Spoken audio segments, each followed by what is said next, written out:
Welcome to market analysis video. कल के लिए हम एक मार्केट एनालिसिस कर लेते हैं। इसमें पहले बात करते हैं हम निफ्टी की। तो निफ्टी में दोस्तों हमने लास्ट वीडियो में बताया था कि 17,440 का लेवल अगर निफ्टी ब्रेक करती है तो हमें एक बाय साइड का ट्रेड मिल सकता है निफ्टी के अंदर। आप देख सकते हैं हमें एक बहुत ही बढ़िया बाइंग देखने को मिले निफ्टी के अंदर। ओके, तो अभी हम कल के लिए एक एनालिसिस कर लेते हैं निफ्टी का। तो इसमें पहले मैं एक ट्रेंड लाइन निकाल देता हूँ, ये वाली। ओके, तो कल अगर सपोज निफ्टी यहाँ पे फ्लैट ओपन होती है और फ्लैट ओपन होने के बाद सीधा ये 575, ओके, 17,575 का लेवल ब्रेक कर देती है, तो इसके ऊपर सस्टेन रहती है, तो हमें एक बाय साइड का ट्रेड देखने को मिल सकता है। इसमें हमारा पहला टारगेट रहेगा 17,600 का, और उसके ऊपर अगर सस्टेन रहती है तो 17,640 से लेकर 50 तक के टारगेट देखने को मिल सकते हैं निफ्टी के अंदर। ओके, ये जो स्कैल्पिंग ट्रेड वालों के लिए एंट्री यहाँ से ही रहेगी सीधी 17,575 के ऊपर, और जो सेफ ट्रेडर है उनके लिए 17,600 के ऊपर बाय साइड की एंट्री बनती है। ओके, अगर सपोज फ्लैट ओपन होने के बाद ऊपर की तरफ नहीं जाती निफ्टी और नीचे की तरफ आती है, तो नीचे की तरफ हम यहाँ 525 के आसपास वेट करेंगे प्राइस एक्शन बनने का। अगर यहाँ पे निफ्टी सपोर्ट लेने के बाद कोई ग्रीन कैंडल बनाती है और ऊपर की तरफ निकलने की कोशिश करती है, तो हम एक बाय साइड का ट्रेड ले सकते हैं निफ्टी के अंदर, जिसमें हमारा टारगेट रहेगा 17,575, और उसके ऊपर अगेन 17,600 का टारगेट रहेगा निफ्टी के अंदर। ओके, तो अभी अकॉर्डिंग टू मैं, मतलब मेरा ये मानना है तो काफ़ी, क्योंकि इतनी सारी बाइंग आ चुकी है तो प्रॉफिट बुकिंग कहीं ना कहीं है। तो अभी जो लॉट साइज रहे वो एकदम रिड्यूस रखना। मैं आपको सिर्फ वही बताना चाहता हूँ निफ्टी के अंदर, या फिर बैंक निफ्टी के अंदर। ओके, बैंक निफ्टी हालांकि आज थोड़ी सी वीक रही Nifty as compare to Nifty. Okay, तो एक छोटा सा या फिर थोड़ा बहुत प्रॉफिट बुकिंग आने के बाद अगर निफ्टी यहाँ के इस लेवल के आसपास आती है 17,500 के आसपास या फिर 17,440 के आसपास, तो अगेन बाय करने की कोशिश हमें करनी चाहिए, क्योंकि प्रॉफिट बुकिंग के बाद अगर बाय ट्रेड मिलता है तो वो बहुत सेफ रहेगा हमारे लिए। ओके, तो सपोज अगर कल फ्लैट ओपन ना होके यहाँ पे कहीं ये इस रेंज के नीचे गैप डाउन ओपन होती है निफ्टी, तो इसमें हम वेट करेंगे 17,460 के आसपास आने का, यहाँ पे प्राइस एक्शन बनाने का। अगर यहाँ से कोई बुलिश मोमेंटम देती है निफ्टी, तो हमें एक बाय साइड का ट्रेड देखने को मिल सकता है निफ्टी के अंदर, जिसमें हमारा पहला टारगेट रहेगा 17,500 का, और उसके ऊपर अगर सस्टेन करती है तो 560 से लेकर 575 के टारगेट देखने को मिल सकते हैं निफ्टी के अंदर आफ्टर गैप डाउन के बाद है। अगर बहुत बड़ा गैप डाउन आ जाता है तो ये यहाँ से सीधा गैप फिल करने भी आ सकता है निफ्टी। ओके, अगर गैप अप ना हो और सॉरी गैप डाउन ना हो और गैप अप ओपन हो जाता है निफ्टी 17,600 के आसपास कहीं थोड़ा सा गैप अप हो जाता है, तो 17,600 के आसपास एक हम नेगेटिव कैंडल देख के सेलिंग प्लान कर सकते हैं। ओके, तो जिसमें हमारा पहला टारगेट रहेगा 17,550 का, और उसके नीचे अगर निकलता है निफ्टी तो 500 तक के टारगेट गिरावट 500 तक की गिरावट देखने को मिल सकती है हमें निफ्टी के अंदर। ओके, हालांकि जो बहुत बड़ा अगर गैप डाउन आ जाता है 17,650 का भी, तो वहां पे भी हमें सेम प्लान फॉलो करना है। यहाँ पे रेसिस्टेंस के आसपास नेगेटिव कैंडल देखने के बाद हमें सेलिंग ही करनी है। वो इसलिए क्योंकि जो इतनी सारी बाइंग आई हुई है वो और ज्यादा गैप अप हो जाएगा अगर निफ्टी मार्केट, तो फिर थोड़ी सी प्रॉफिट बुकिंग आ सकती है। ओके, तो हमें उस हिसाब से प्लानिंग करनी रहेगी। ओके, अभी हम बात कर लेते हैं बैंक निफ्टी की। तो बैंक निफ्टी में दोस्तों अगर हम देखें तो बैंक निफ्टी ने आज 41,000 के ऊपर क्लोजिंग मिला है हमें। ओके, सम अराउंड वहीं मिला है। ओके, तो अभी हम बैंक निफ्टी के लेवल देखें तो बैंक निफ्टी में जो बाइंग प्लान करनी है हमें, सपोज यहाँ पे फ्लैट ओपन हो जाती है बैंक निफ्टी और बाइंग प्लान करनी हो हमें, तो 41,100 के ऊपर बाइंग प्लान करेंगे। ओके, फ्लैट ओपन होने के बाद 41,100 का लेवल अगर बैंक निफ्टी ब्रेक कर देती है तो हमें एक बाय साइड का ट्रेड मिलेंगे, जिसमें हमारा पहला टारगेट रहेगा 41,200 का, और उसके ऊपर अगर सस्टेन रहती है तो 350 का और 41,500 तक की भी बाइंग देखने को मिल सकती है बैंक निफ्टी के अंदर।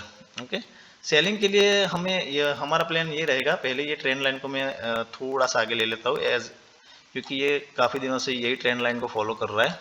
ओके, ये पिछले 2 दिन से बैंक निफ्टी, तो यहाँ से अगर फ्लैट ओपन होने के बाद ये 41,100 का लेवल ब्रेक नहीं करती है बैंक निफ्टी और यहीं पे ही नेगेटिव कैंडल बना के वापस अगेन ये ट्रेंड लाइन के आसपास आ जाती है, तो ट्रेंड लाइन के आसपास हम एक ग्रीन कैंडल देखने के बाद बाइंग तो कर सकते हैं। ओके, बाइंग का रिस्क ले सकते हैं थोड़ा सा। अगर ये सॉरी अगर ये लेवल बैंक निफ्टी निकाल देती है, ये ट्रेंड लाइन को ब्रेक कर देती है, ये ट्रेंड लाइन को सीधा यहाँ से ओपन होने के बाद ये रिट्रेस करने के बाद अगर ब्रेक कर देती है तो 40,900 ओके 40,950 या फिर 900 के नीचे हम एक सेलिंग प्लान कर सकते हैं निफ्टी में, सॉरी बैंक निफ्टी में। तो हमारा उसमें पहला टारगेट रहेगा 40,850 का, और उसके नीचे अगर सस्टेन रहता है तो 40,600 तक की गिरावट, 680 तक की गिरावट देखने को मिल सकती है हमें बैंक निफ्टी के अंदर। ओके अगर सपोज बैंक निफ्टी में गैप अप हो जाता है या इस रेंज को छोड़ के, या फिर 41,200 के आसपास हमें गैप अप ओपनिंग मिलती है, तो हम 41,200 के आसपास एक नेगेटिव कैंडल देखने के बाद सेलिंग प्लान कर सकते हैं, जिसमें हमारा पहला टारगेट रहेगा 41,100 और उसके नीचे ये ट्रेंड लाइन तक का हमारा टारगेट रहेगा। ओके ये ट्रेंड लाइन को फिर कैसे प्राइस एक्शन बना के रिएक्ट करती है बैंक निफ्टी, उसके अकॉर्डिंग हम मूवमेंट करेंगे, हमारा ट्रेड रहेगा। ओके अगर सपोज गैप अप की जगह गैप डाउन हो जाती है बैंक निफ्टी ओपन 40,850 के आसपास हम अराउंड यहाँ के, ओके तो हम वेट करेंगे 850 के आसपास बैंक निफ्टी कैसे रिएक्ट करती है। अगर कोई प्राइस एक्शन बना के बुलिश मोमेंटम या फिर बुलिश एंगल्फिंग कैंडल देखने को हमें यहाँ पे मिलती है, तो हम एक बाई साइड का ट्रेड ले सकते हैं, जिसमें हमारा पहला टारगेट रहेगा 40,950 का, और उसके ऊपर सस्टेन करता है तो 41,000 से लेके 41,100 तक के बाइंग देखने को मिल सकती है बैंक निफ्टी के अंदर। ओके हमें सेलिंग सिर्फ ये ट्रेंड लाइन के अकॉर्डिंग ही करनी है। अगर ट्रेंड लाइन को ब्रेक कर देता है और फिर अगर 41,000 के नीचे आ जाता है तो हमें एक सेलिंग करनी है, अदरवाइज हम 41,000 के ऊपर जब तक बैंक निफ्टी रहेगी तब तक हम बुलिश रहेंगे। ओके अगर सीधा ओपनिंग हमें रेसिस्टेंस के पास मिलता है तो हम सेलिंग कर सकते हैं। ओके अगर ज़्यादा गैप डाउन आ जाता है तो सेम फॉलो करेंगे हम, एक यहाँ पे रेसिस्टेंस रहेगा 350 के आसपास का। ओके तो अगर सीधा ऊपर यहीं कहीं अगर ओपनिंग मिलती है हमें, तो भी हम यहाँ पे अगर नेगेटिव कैंडल बनती है तो सीधा हम सेलिंग प्लान कर सकते हैं, क्योंकि थोड़ी बहुत प्रॉफिट बुकिंग आ सकती है। इसलिए अगर उसमें हमारा टारगेट रहेगा ये ट्रेंड लाइन तक का ही रहेगा। ओके सेम जैसे मैंने आगे बताया वैसे। ओके ये हो गया बैंक निफ्टी के बाद। अभी हम बात कर लेते हैं फिन निफ्टी की। ओके तो फिन निफ्टी में दोस्तों देखिए, तो मैंने जो कल ट्रेंड लाइन बताई थी उसका ब्रेकआउट तो आ गया, और हमने लास्ट वीडियो में ये भी बताया था कि इसके ऊपर अगर ये 18,240 के ऊपर फिर निफ्टी निकलती है तो हमें एक बाइंग देखने को मिल सकती है। आप देख सकते हो हमें बहुत ही बढ़िया बाइंग देखने को मिली फिर निफ्टी में। हालांकि आज फिर निफ्टी ही बुलिश था पहले, ओके निफ्टी और बैंक निफ्टी के अलावा। तो फिर निफ्टी में अभी अगर सपोज हमें यहाँ पे कल फ्लैट ओपनिंग मिलती है, तो फ्लैट ओपनिंग के बाद हम वेट करेंगे 18,400 के आसपास। ओके अगर ये 18,400 का लेवल ब्रेक कर देती है फिर निफ्टी, तो हमें पहला टारगेट देखने को मिलेगा 18,450 का, और उसके ऊपर निकलती है और अगर उसके लेवल को भी ब्रेक कर देती है तो 500 तक के टारगेट देखने को मिल सकते हैं हमें फिर निफ्टी के अंदर। ओके अगर फ्लैट ओपन होने के बाद नीचे की तरफ आती है फिर निफ्टी, तो 18,330 के आसपास हम एक बाइंग प्लान कर सकते हैं पॉजिटिव कैंडल देखने के बाद। ओके अगर ये यहाँ पे अगर कोई पॉजिटिव कैंडल नहीं बनती है या फिर यहाँ पे सस्टेन नहीं करती है और सीधा ब्रेक डाउन आ जाता है, तो हम एक सेलिंग प्लान कर सकते हैं, जिसमें हमारा पहला टारगेट रहेगा 18,250 का। ओके और उसके नीचे 18,180 तक की गिरावट हमें देखने को मिल सकती है फिर निफ्टी के अंदर। ओके हालांकि कल एक्सपायरी है इसलिए और थोड़ी बहुत भी प्रॉफिट बुकिंग आ सकती है, उस हिसाब से मैं बता रहा हूँ। ओके तो अगर थोड़ा बहुत गैप डाउन आ जाता है मार्केट में फिर निफ्टी के अंदर, ओके यहीं कहीं गैप डाउन आ जाता है, तो हम एक ये लेवल है हमारे पास बाइंग का, ये वाला ओके 280 का।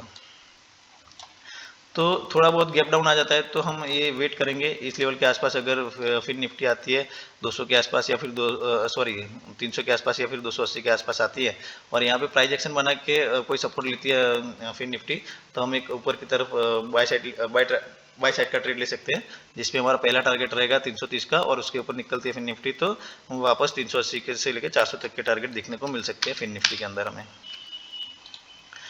ओके ये हो गई फिर निफ्टी की गैप डाउन के बाद। अगर सपोज गैप अप हो जाता है तो 18,450 या फिर 500 के आसपास हमें गैप अप ओपन देखने को मिल सकता है, तो वहाँ पे हमें एक नेगेटिव कैंडल देखने के बाद सेलिंग प्लान कर सकते हैं, जिसमें हमारा पहला टारगेट मतलब रहेगा 450 से लेकर 400 का, और अगर उससे भी नीचे आ जाता है तो आज का जो हाई है उसका सपोर्ट लेके फिर निफ्टी ऊपर की तरफ जा सकता है। ओके तो ये था फिर निफ्टी का एनालिसिस कल के लिए। तो कल एक्सपायरी है तो सेफली आप ट्रेड करिएगा। ओके अगर आपको वीडियो पसंद आई हो तो लाइक करना मत भूलिएगा। ओके और चैनल को सब्सक्राइब कर दीजिएगा। Thank you for watching.